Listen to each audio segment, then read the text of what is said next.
Bon Dieu qui fait la terre, qui fait soleil qui éclaire nous en haut. Bon Dieu qui soulève l'homme, qui fait gronder l'oreille. Bon Dieu nous qui gagne oreilles pour tendre.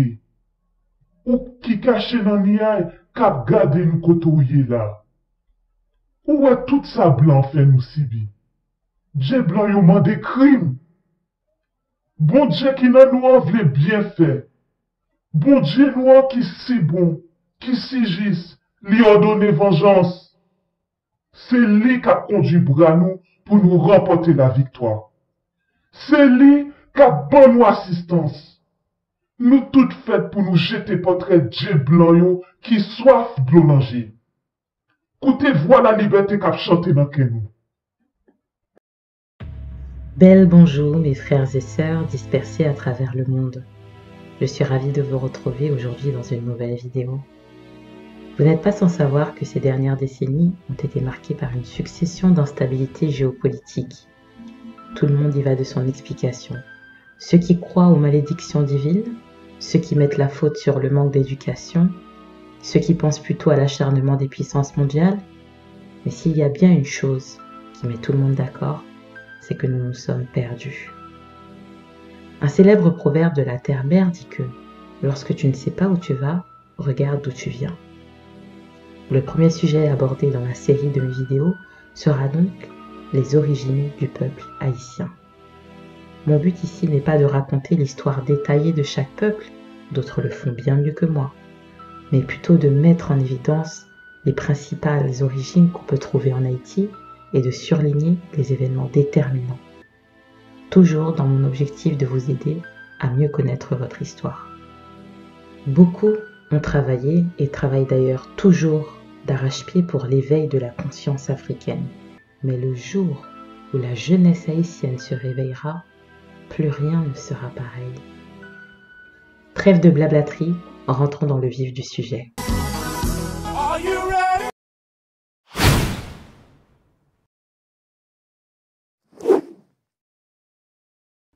L'île d'Haïti, Ahati, Boyo ou encore Quisqueya était occupée par les Taïnos.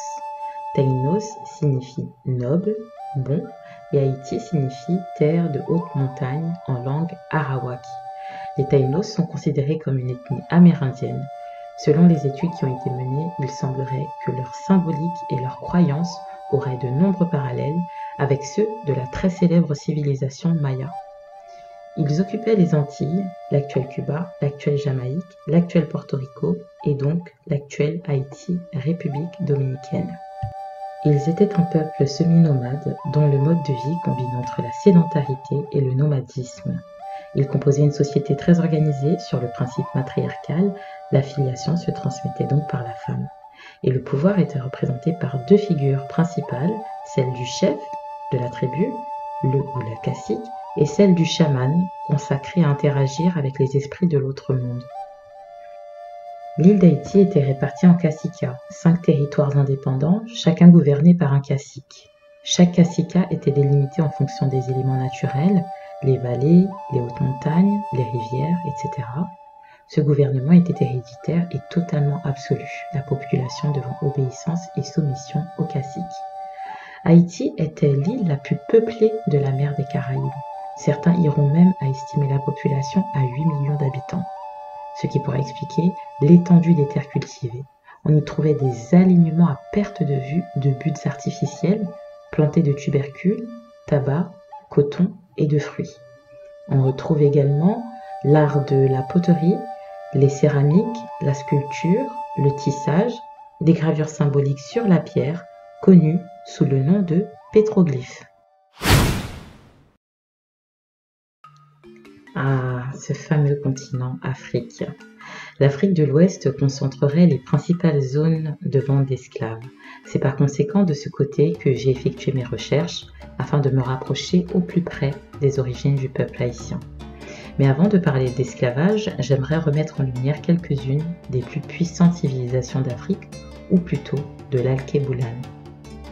Parmi elles, de grandes civilisations interdépendantes et prospères, dont le peuple Yoruba, le peuple Bantou du Congo et le peuple Soninké. À noter que les frontières telles que nous les connaissons aujourd'hui ne sont pas les mêmes que pendant la période précoloniale. On distinguait plutôt les différents groupes par ethnie, tribus ou royaumes, et en fonction de leur puissance, ils possédaient des territoires plus ou moins étendus. Par exemple, l'Empire du Ghana, aujourd'hui situé sur une partie des territoires du Sénégal, du Mali et de la Mauritanie. Pas vraiment de rapport avec le Ghana moderne.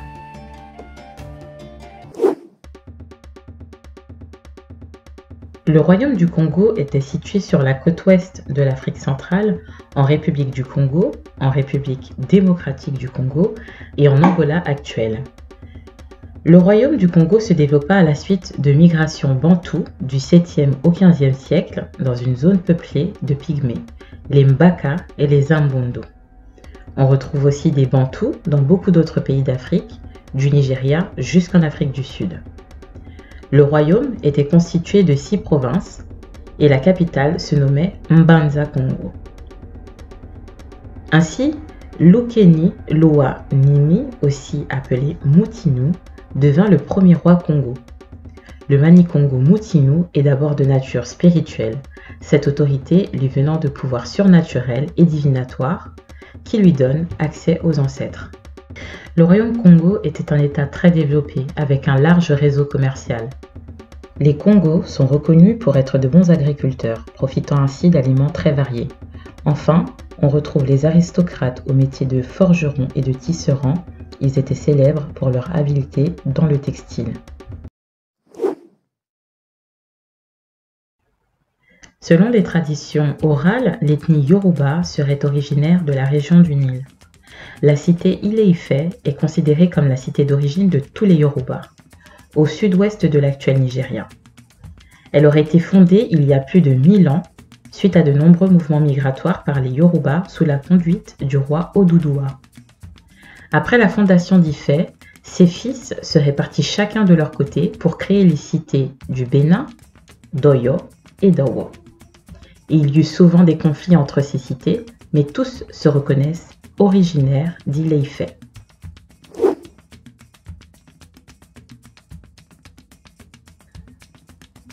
Fondée au XVe siècle par les Yoruba, dans l'actuel Nigeria et Bénin, elle deviendra progressivement un royaume, puis un empire.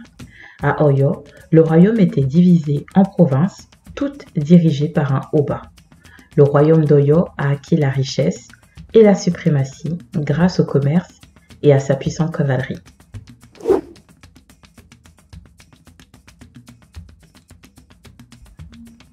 Le royaume du Bénin prospéra grâce au commerce régional. Il semblait agir comme intermédiaire entre les autres royaumes, faisant circuler des biens qu'il ne produisait pas lui-même. On y retrouve aussi les métiers de la ferronnerie qui viendront par la suite améliorer les techniques de cultivation et qui fera apparaître de nouvelles cultures. Le peuplement du Sénégal précolonial débuterait avec l'arrivée de plusieurs vagues migratoires originaires de la vallée du Nil. Le royaume Fouta Toro, situé sur la vallée du fleuve Sénégal, a été successivement soumise à l'autorité de l'Empire du Ghana, de l'Empire du Mali et de l'Empire Songhai. Le Fouta était le plus peuplé du Sénégal, habité par bon nombre d'ethnies telles que les Mandingues, les Sérères, les Sarakolé, les Malinké, les Peuls et enfin les Wolofs. L'Empire du Ghana fut fondé par les Soninké à partir du VIe siècle.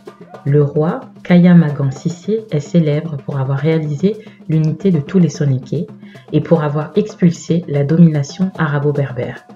Il fit de l'Empire la première grande puissance politique d'Afrique de l'Ouest, basée sur la puissance militaire et les richesses tirées du commerce régional.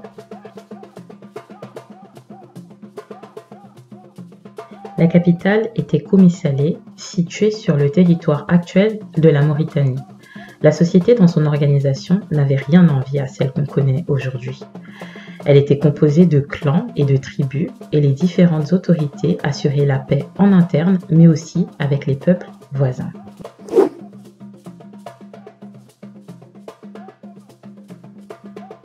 L'Empire du Mali fut fondé au XIIIe siècle par Soundiata Keita, sur les anciennes ruines du royaume Sosso. Il proclama la charte du mondain le jour de son intronisation, basée sur le respect des humains, de la vie, de la liberté, de l'équité et de la solidarité. C'est notamment à travers cette charte qu'il interdira l'esclavage, ce qui permit la cohabitation pacifique entre les animistes et les musulmans. Quelques années plus tard, Mansa Musa, considéré comme l'homme le plus riche de tous les temps, dont la valeur de ses biens ont été estimés à 400 milliards de dollars, il fut célèbre dans l'ensemble du monde musulman et jusqu'en Europe lors de son pèlerinage à la Mecque en 1324. Fondé à Koukia au 7e siècle, anciennement sous la coupe de l'Empire du Mali, l'Empire Songhai retrouve son indépendance sous le règne de Soni Alibert. Fort de sa formation aux techniques de guerre traditionnelles africaines, il est réputé comme brillant stratège à la suite de ses nombreuses batailles remportées. L'histoire traditionnelle orale rapporte aussi qu'il tenta tant bien que mal de préserver la culture non islamisée de son royaume, très attaché aux rites traditionnels.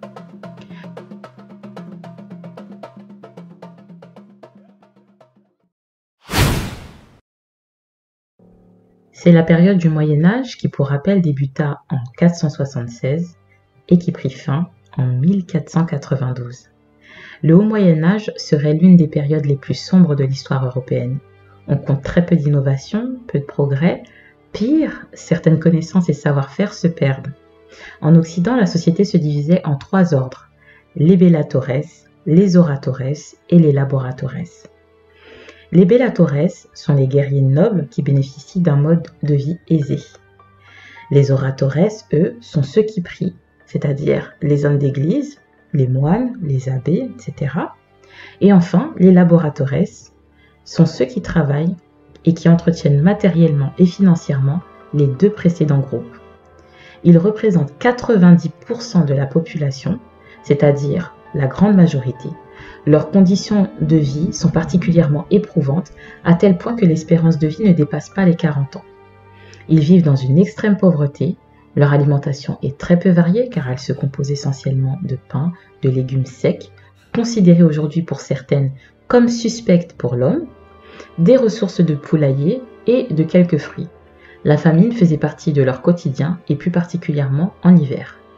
Dans la péninsule ibérique, c'est-à-dire l'actuelle Espagne et Portugal et quelques régions du sud de la France, furent sous domination musulmane. La Reconquista, ou la Reconquête en français, représente la période pendant laquelle les royaumes chrétiens, sur 8 siècles, reprendront possession de leurs terres. Elle s'achèvera en janvier 1492 à Grenade. Baisse démographique massive d'après-guerre pour certains, sol très peu fertile pour d'autres, et pour ne pas perdre leurs privilèges, ils se mettent à la recherche de nouveaux moyens pour assouvir leurs besoins. Et c'est du côté de l'Afrique qu'ils vont évidemment trouver leur bonheur. 2 décisions majeures vont venir marquer des changements radicaux dans l'histoire de l'Europe. Premièrement, l'autorisation de l'esclavage. Le pape Nicolas V autorisa l'esclavage le 8 janvier 1454. Le Vatican déclara la guerre sainte contre l'Afrique dans sa bulle papale Romanus Pontifex. Elle appelle à soumettre tous les Sarrasins et les païens et les autres ennemis du Christ, où qu'ils se trouvent, et de réduire leurs personnes en servitude perpétuelle en s'appropriant tous leurs biens et royaumes. Deuxième, l'expulsion des Juifs d'Espagne. À cette époque, il faut rejeter les Juifs, les musulmans ou les hérétiques qui représentent un danger pour leur domination du fait de leur intégration dans la société. Il les suspectait de judaïser ou d'islamiser en secret. L'Ecclésia est désormais considérée comme un espace où tout le monde doit être chrétien. Les Juifs qui se convertissent à la religion chrétienne sont appelés les conversos. En 1492, Isabelle Ier de Castille et Ferdinand II d'Aragon, alors souverains du royaume d'Espagne, prennent le décret de l'Alhambra qui expulse tous les Juifs d'Espagne. Ce décret ne concernait pas les colonies européennes. Ces dernières deviendront donc des terres d'accueil pour les expulsés de l'époque. C'est dans ce contexte qu'apparaîtra le fameux Christophe Colomb.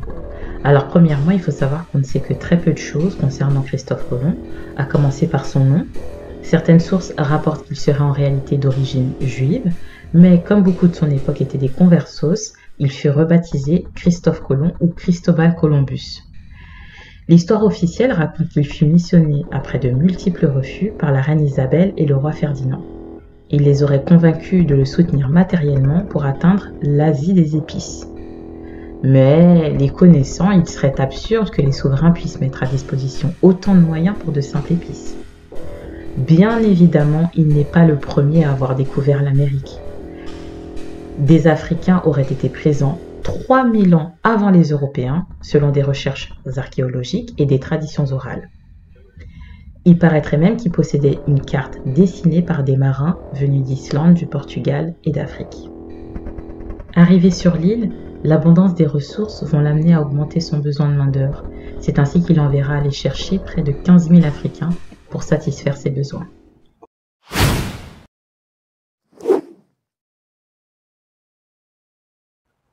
Progressivement, chaque empire seront approchés par les Arabo-Berbères, intéressés par leurs biens. Ils profiteront des guerres intestines et des minorités se convertissant à l'islam pour contribuer à la dislocation des sociétés animistes. À l'image de l'empire Songhai qui, à la mort de Sonia Libère, son neveu Askia Mohamed Touré le remplaça plusieurs années plus tard et deviendra un propagateur de l'islam. Il finira par faire alliance avec le Maghreb. Ils échangeront des produits manufacturés contre d'autres biens, dont des armes de guerre. Stratégie pour mieux dominer sur les pays voisins. Éloignés de leurs valeurs initiales et donc affaiblis, ils deviendront des proies faciles pour les Européens. Les Portugais seront les premiers Européens à accoster au Sénégal au XVe siècle.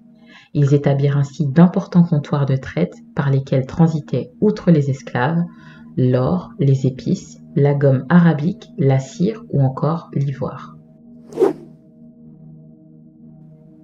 Les pirates portugais arrivèrent au large du royaume en 1483. Les écrits rapportent que le royaume, très développé, fit forte impression aux intéressés. Quelques années après leur premier contact avec les Portugais, le fils du roi, rebaptisé Alphonse Ier, envoya des jeunes nobles congolais à aller étudier en Europe. Leur enthousiasme, à leur retour du Portugal, jouera un rôle crucial au désir de conversion du roi Nzinga Ankou. Le roi Congo se convertit au catholicisme, rebaptisé Jean Ier en référence au roi du Portugal. Lorsque le roi du Portugal, João II, apprit la reconversion, il ordonna immédiatement qu'on en fasse des chrétiens. Voyant dans le christianisme un moyen de moderniser son pays, le roi Congo encouragea les baptêmes et accueillit des jésuites qui l'aident à ouvrir une école pour 600 élèves. Avec la découverte du Brésil, les Portugais finissent par participer à la traite des Noirs. La traite et les conflits internes affaibliront le royaume et entraîneront inévitablement un dépeuplement de toute la région et de la densité de la population.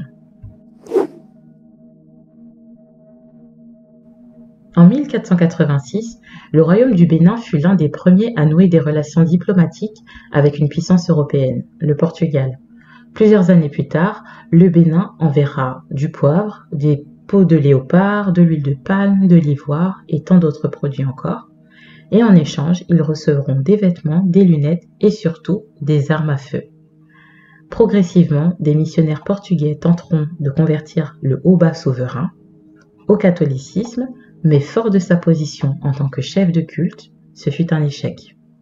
Les Britanniques lanceront une expédition punitive de 1200 hommes pour insoumission. Ils viendront détruire la majeure partie du trésor royal. L'Oba finira par s'allier à l'aristocratie portugaise. En contrepartie, les Portugais aideront l'Oba à régler ses conflits avec les voisins. Sous l'influence portugaise, le Bénin se lance dans la traite des esclaves. 3 siècles après le début de la traite, tous les pays d'Europe sont donc présents sur la côte occidentale de l'Afrique. On les appelle les pays du golfe de Guinée, du fait de l'accessibilité des grandes embarcations, qui doit probablement la célèbre expression « sortir en Guinée ». Ils y installeront des forts et ainsi que des comptoirs pour faciliter l'achat des esclaves. Ils troquent de marchandises contre les captifs africains. Ainsi, le XVIe siècle marquera le début du commerce triangulaire. Femmes, hommes, enfants réduits à l'ignoble appellation d'esclaves. Beaucoup d'entre eux étaient même très élevés dans la société, mais dans ce monde où seul l'argent gouverne, personne n'était épargné. Ils seront parfois capturés par des chasseurs d'esclaves ou vendus, faits prisonniers, à la suite de guerres. Ils seront embarqués dans des cargaisons aux conditions inhumaines avec plus de 500 esclaves par bateau qui font route vers les Antilles ou l'Amérique. Ils étaient rassemblés à l'intérieur du bateau, attachés les uns aux autres en colonne, chargés de lourdes pierres de 40 ou 50 livres. Les taux de mortalité atteignent souvent les 60% car beaucoup d'entre eux meurent avant même d'être embarqués sur les navires. Certainement loin d'imaginer ce qui était en train de leur arriver, remplis d'incompréhension, de colère, de peur, en état de choc, bon nombre de familles ont été disloquées en fonction des besoins des colonisateurs. Même si on n'en parle pas souvent, plusieurs soulèvements ont été répertoriés. L'une des plus connues est celle des captifs africains à bord de l'Amistad depuis la Havane, à Cuba. Ils se soulevèrent, tuèrent le capitaine et prirent le contrôle du navire. Malheureusement, leur navire finira par être arrêté par les États-Unis et les rebelles furent incarcérés dans une prison. C'est en décembre 1492 que Christophe Colomb accosta pour la première fois sur l'île d'Haïti, en compagnie de son bras droit et traducteur Luis de Torres, de son vrai nom Youssef Ben Ha-Levi Avery, ainsi que 125 hommes sortis tout droit des prisons espagnoles pour la majorité. À son arrivée, il rebaptisa l'île Hispaniola, bien évidemment en l'honneur du pays qu'il envoya, et serait reçu chaleureusement accompagné de présents, dont beaucoup d'or. C'est lors d'un second voyage que Christophe Colomb débutera son plan machiavélique, à l'aide de leur arme la plus redoutable, la religion. Jamais à court de stratégie, ils mettront en place plusieurs fausses croyances, apporteront des maladies alors inconnues, telles que la variole, et forts de leur passé de dominateurs, ils ne tarderont pas à utiliser leur arme militaire pour arriver à leur fin.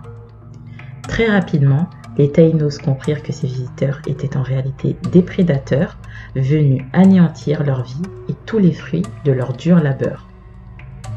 On omet souvent de dire que plusieurs révoltes contre cette colonisation par les Taïnos ont eu lieu, dont celle du cacique Caonabo ou de la charismatique cacique Anacaona, réputée pour sa résistance contre la colonisation espagnole. Elles ont tout de même leur importance, même si elles n'auront pas eu le résultat escompté. En 1508, l'île fut rebaptisée Santo Domingo, certainement pour rendre hommage à Dominique Núñez de Guzmán, prêtre catholique, fondateur de l'ordre des frères prêcheurs, appelés couramment les Dominicains. Santo Domingo donc devint le siège de la vice-royauté des Amériques et le centre de la colonisation espagnole. L'extraction de l'or dans les sous-sols et les rivières s'avère dans un premier temps très productif, jusqu'à fournir 500 000 écus d'or par an à l'Espagne. Face aux Espagnols et à l'esclavagisme, un certain nombre de Taïnos soit se suicident collectivement, soit prennent la fuite, vers les îles voisines ou vers les refuges naturels de l'île, c'est-à-dire les grottes ou les forêts. Ce sont ces mêmes Taïnos qui coopéraient avec les esclaves en fuite, qu'ils appellent communément les marrons. Ils finiront par avoir des enfants ensemble, certainement un moyen d'assurer une descendance non imposée qui perpétuera leur histoire, leur tradition et leur mission sur Terre. De même, contrairement à ce qu'on nous a fait croire, on comptait de nombreux indigènes dans les plantations qui ont fini par se mélanger aux déportés. Marco Sánchez Díaz, un militaire haut gradé de l'armée haïtienne et de surcroît un chaman, en serait issu. Il est arrivé en 1802 à la tête d'un groupe de Caribés et d'Arawak. Il est le fondateur de la ville de Kingston au Guatemala.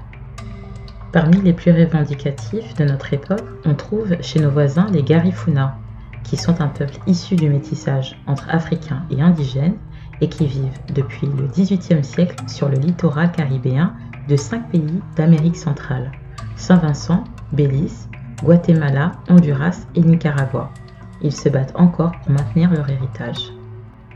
Après environ 2 siècles sous l'emprise espagnole, en 1697, le roi Louis XIV se fait céder légalement la partie occidentale de Santo Domingo par le traité de Ryswick. Sous l'autorité française, les plantations prospèrent grâce au café, au tabac, au cacao, au coton, à l'indigo et surtout grâce à la canne à sucre, véritable or blanc. Le rythme de travail imposé fut intense, si bien qu'au bout de 15 années d'exploitation, ils estimaient ne plus rien pouvoir tirer d'eux. Donc, devaient avoir recours continuellement à de nouveaux esclaves pour les remplacer, mais pas n'importe lesquels. Ils sélectionnaient stratégiquement dans les côtes du golfe de Guinée des nègres dits bossales. Ils les appelaient ainsi car ils étaient réputés pour leur constitution solide et donc plus aptes aux travaux pénibles. Les femmes qui travaillaient dans l'entourage proche des colons étaient sujettes à leurs désirs sexuels. Ces relations, trop souvent non consentantes, deviendront bientôt une nouvelle stratégie psychologique pour pérenniser leur domination. Ainsi, nous comprenons que le peuple haïtien est multiculturel, riche d'un passé de rois, de reines, d'empereurs, de caciques et certainement plus encore. Après 3 siècles d'exploitation intense, viendra la révolution haïtienne, la première, la seule de tous les temps, menée par des opprimés, qui aboutira à l'indépendance totale, en tout cas pour quelques années. Mais ce sera l'objet d'une prochaine vidéo dans laquelle nous ferons un focus sur l'avant, le pendant et l'après de la révolution haïtienne. S'ils te demandent qui je suis, dis-leur que moi, c'est Echo, avec un H, la voix qui fait retentir l'identité des dispersés.